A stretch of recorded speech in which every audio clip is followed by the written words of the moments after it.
What's going on, everyone? 我是麦克老师。大家猜一下，我到底在欧洲还是美国？其实我在美国的最老的城市。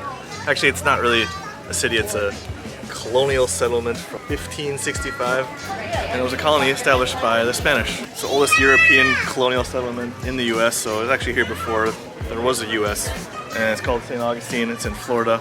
I'm here visiting some family, some of my aunts or aunts, however you want to say it. I say aunts. Some people say aunts down here. They're just taking us around, showing us this place, which I've never been. Pretty cool. A little bit of, American history. Probably not a bright spot in history, but this is the oldest settlement where people have continuously lived in the U.S. So almost 500 years of history. Not quite comparable to China's 5,000 years of history. But as far as history goes, this is about as old as it gets here in the U.S. as far as the post-colonial times. So we're gonna check it out and see what we find. Apparently, this little square here that you're seeing still belongs to this day to Spain. For whatever reason, they're just able to keep this little square. I guess nobody's allowed in there. I don't see any customs officers, but I guess you could hop the fence and jump in. You'd be in Spain, technically. If I stick my hand in this fence here, I guess I'm in Spain and the U.S. at the same time. It's cheaper than buying a plane ticket to Europe. Can you take a picture with the snake? I am not ready to let my 3-year-old son go play with the snakes. I hate snakes, man. She loves kisses and cuddles and naps. Love naps. You want to do it? You want to do it?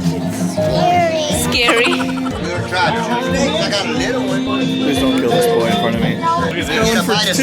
Hey, look at this. Are you sure you don't want to try it? How about for unlimited candy for life?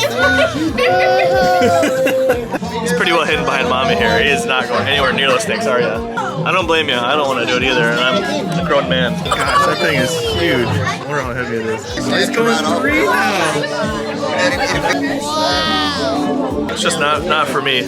How about you? You want to do it? No, okay. thanks. This is my aunt. Aunt or aunt? Did you say aunt or aunt down here? Aunt. Auntie. Aunt. Okay. Some people say aunt. I say aunt. It's aunt. It's aunt? Yes, No, it's aunt. Are the snakes part of the history and tradition of St. Augustine? Yes. Lots of snakes in Florida. That big? Oh my days. So that's my Uncle David. Right here is one of the older buildings here that used to be a blacksmith shop. Don't these look like bricks? They do. They're It's wood. pieces of- It's almost like petrified. So this is where he would heat up his irons and stuff. Okay. And here he is up here. There he is. Hammering away. Now you can buy coffee here. It's probably a 300-year-old structure right there. So this is right on the ocean here. Probably one of the oldest fortresses used to ward off pirates or whoever else was trying to attack. I guess when the Spanish built it, when they settled, the soldiers stayed here too. This whole thing's like a moat. I guess it would have been filled with water and alligators for intruders. Very European, very medieval. That's how they built the castles back then. We've got the drawbridge, which goes up to the top where you can shoot stuff. This coat of arms right here was placed there 1756. It actually was built in the late 1600s, so this is well over 300 years old then. And you can see what they built this out of. Just all coral shells and stuff. The whole thing. There's a big one stuck in there. You can see the mud. It's kind of worn away. Apparently that's how they built stuff by the ocean back in the day. Courtyard. This is a nice view. That's awesome. Cannons over there. Oh, really, cannons around the whole thing, isn't there? Yeah. We're going to see some cannons.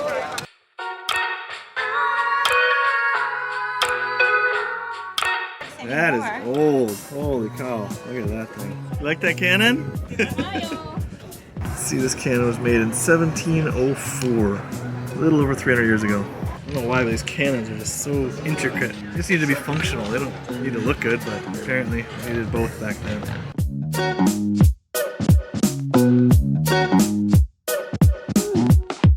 What do you think of this kind of bedroom? What is the jail? It's not a jail, it's a bedroom. But I want to see the jail. Okay, let's go to the jail. There's the prison. Let's see who's in there.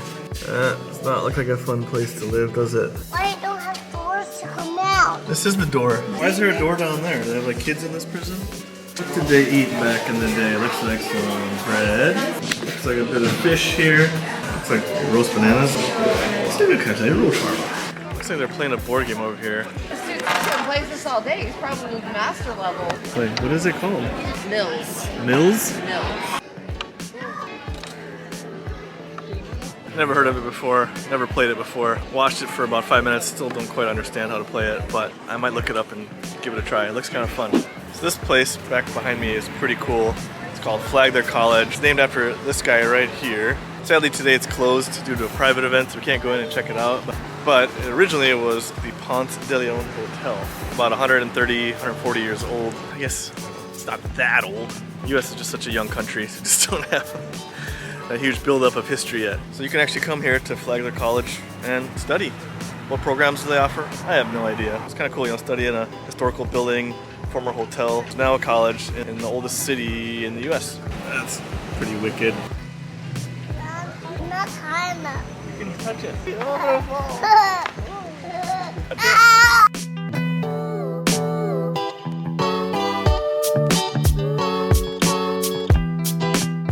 So that was all pretty cool to see, but you know, it doesn't hold a candle to history of Asia, Middle East, Europe, places like that. We got a long ways to go. Quite a few hundred, maybe thousands of years to really catch up to that. But it was a fun thing to do today. So what is next for us? Still up in the air. You know, with the COVID situation in China, we're just kind of monitoring it. Not really in any hurry to get back and deal with our apartment. I did read that the government's going to be lifting all of the flight restrictions on January 8th. So we'll see what happens there. I don't know if airlines are going to start increasing the number of flights and if prices will come down. Not really sure. Just kind of one of those things where we're just going to wait and see. So if we come back to China, it'll probably be in the spring. If we don't do that, then probably looking at buying or renting another RV and doing some more travel around the US. Everything's up in the air. Things change so fast, especially these last several months. Kind of hard to make plans, you know. Things change, life changes, and so many things that are just out of your control completely. Hoping things get better. My friends and my family there, they're all pretty much recovered from COVID, so no big worries or issues there, thankfully. I was a little bit worried about my wife's grandparents because they all got COVID, but they seem to be doing all right. That is good news. Anyway, just wanted to give you guys a little update. I know my video has been kind of boring lately, but you know, it's just one of those things I need to be here and take some time off, be with family, reconnect. People I haven't seen in a while, like my aunt you saw in the video. I don't think I've seen her since my wedding day over 8 years ago. So that part has been really good. And I'm doing a little bit better, family's doing a little bit better, and we're getting through. Thanks for watching everyone, and as always, stay safe, stay happy, stay healthy. 我是麦克老师，下次再见。